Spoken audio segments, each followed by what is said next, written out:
Ternyata sekitar 3 hari yang lalu teman-teman, PBB mengumpulkan negara-negaranya membahas tentang masa depan Gaza. Dan hasilnya mind blowing, benar-benar sangat menggemaskan sekali. Dan kalian tahu gak, mungkin ini nggak sampai di beranda kalian, di medsos kalian. Tapi Israel sudah melakukan 400 pelanggaran sejak kesepakatan gencatan senjata dimulai. Kita akan bahas semuanya dalam konten kita hari ini. Bersama saya Muhammad Hussein Gaza.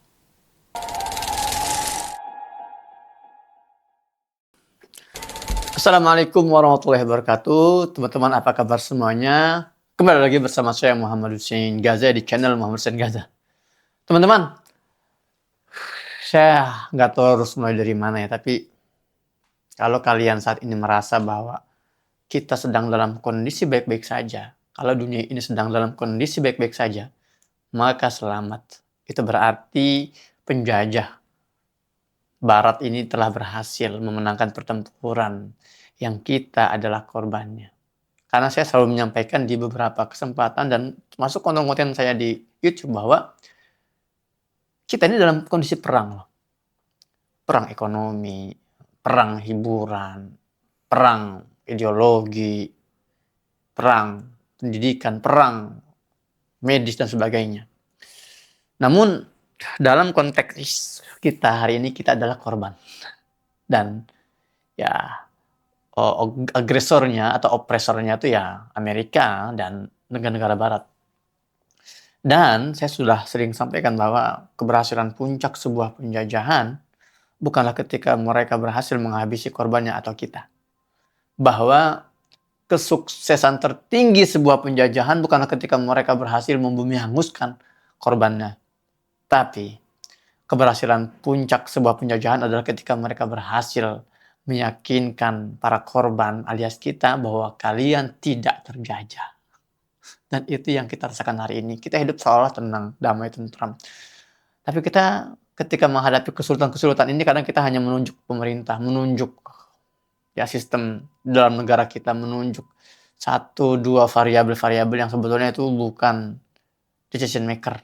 Mereka bukan, pemerintah kita bahkan itu bukan pembuat keputusan final, namun mereka hanyalah tangan-tangan yang digerakkan oleh otak di belakang mereka, yang tidak lain adalah Amerika dan negara-negara barat yang sedang menjajah kita. Kembali ke masalah Gaza, teman-teman. Jadi sudah mulai sepi, sudah sangat sepi bahkan. Seolah Gaza ini sudah merdeka, Palestina sudah tidak lagi terjajah. Padahal sesungguhnya nggak seperti itu. Teman-teman, kalau kalian melihat perkembangan terbaru yang tadi sudah saya jelaskan di awal bahwa Dewan Keamanan PBB ini baru saja mengeluarkan resolusi yang isinya kurang lebih menyetujui rencana dari 20 poin Presiden Donald Trump yang membahas masalah Gaza.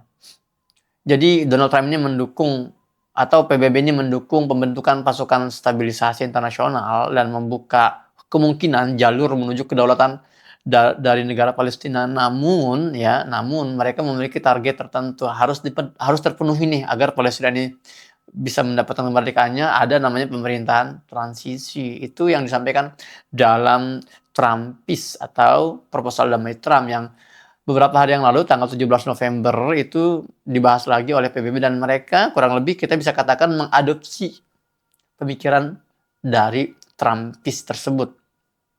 Jadi resolusi itu keluar dan disetujui dengan suara 13-0. Jadi ada sekitar 15 yang hadir, yang ikut vote, namun 13 yang menyetujui, ada 2 yang abstain, yaitu Rusia dan China atau Tiongkok.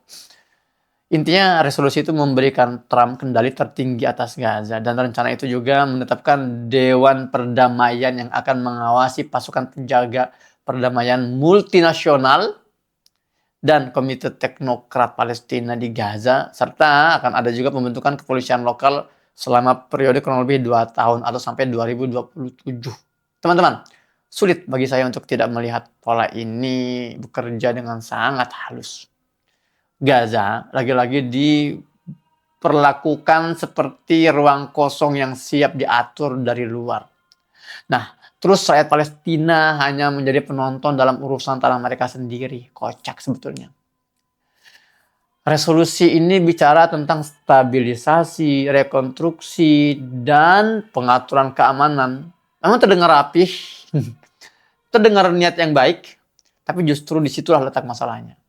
Gaza ditempatkan sebagai proyek internasional, bukan sebagai wilayah berdaulat milik rakyatnya. Jadi meskipun saya katakan ini bukan hal baru ya, karena memang selama bertahun-tahun banyak kekuatan, terutama di barat ini yang memang mengasumsikan bahwa Gaza membutuhkan pengatur eksternal. Enak aja. Seolah rakyat Gaza ini tak cukup mampu mengurus masa depannya sendiri. Padahal bukan lagi rahasia bahwa kehancuran Gaza hari ini itu bukan lahir dari ketidakmampuan rakyatnya, tapi dari blokade berkepanjangan, kontrol militer, dan intervensi campur tangan luar, campur tangan asing, campur tangan mereka yang nggak pernah berhenti mengobok-obok Gaza. Maka ketika PBB menawarkan skema transisi yang dikendalikan kekuatan asing, bagi saya jelas ini bukan solusi.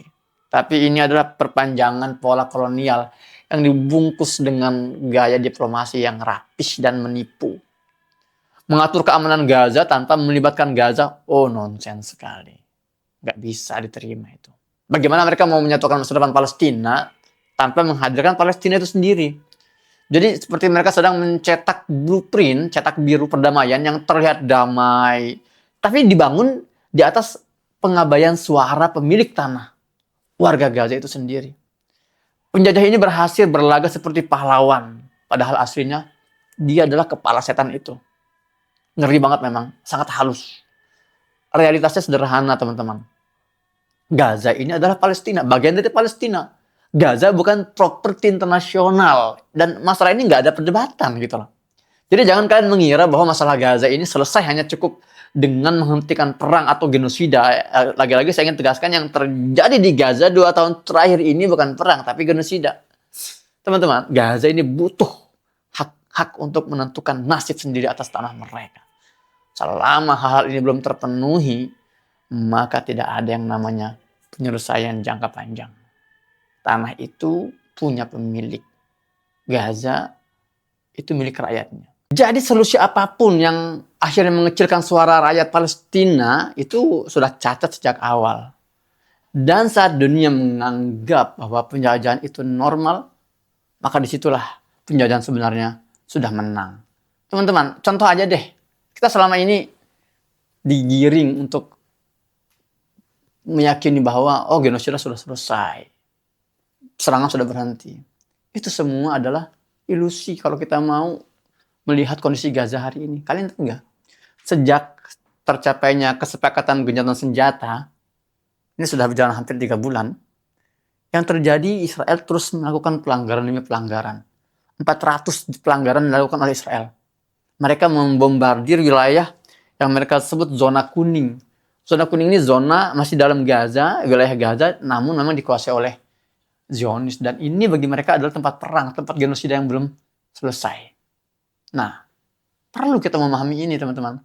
Namun, ya kalau kesadaran seperti ini tidak kita miliki, sulit kita untuk mengikuti logika dan apapun yang terjadi di Gaza hari ini teman-teman. Intinya teman-teman, tugas saya adalah merapihkan, membuat konten seperti ini, konten-konten yang tidak muncul di layar-layar TV kalian, dan tugas kalian cukup tontonin baik-baik, pahami baik-baik, renungi baik-baik, dan sebarkan. Kita saling melengkapi dalam perjuangan ini. Jangan biarkan warga Gaza berjuang sendirian, jangan biarkan kita bungkam, padahal kita punya potensi untuk mengabarkan apa yang terjadi di Gaza sampai detik ini. Dan saya juga ingin mengajak teman-teman semua yang nonton vlog kali ini untuk lanjut subscribe ke channel Meja Bundar Podcast. Ada di deskripsi linknya, silahkan. Di channel itu kita akan diskusi dengan para aktivis-aktivis keren. Kita akan membahas banyak hal dari sudut pandang yang jarang digunakan atau dibahas oleh para pembicara-pembicara lain. Silakan langsung ada di deskripsi dan ada di komentar link menuju Meja Bundar Podcast. Sampai jumpa di konten selanjutnya bersama saya, Muhammad Hussein Gaza. Assalamualaikum warahmatullahi wabarakatuh.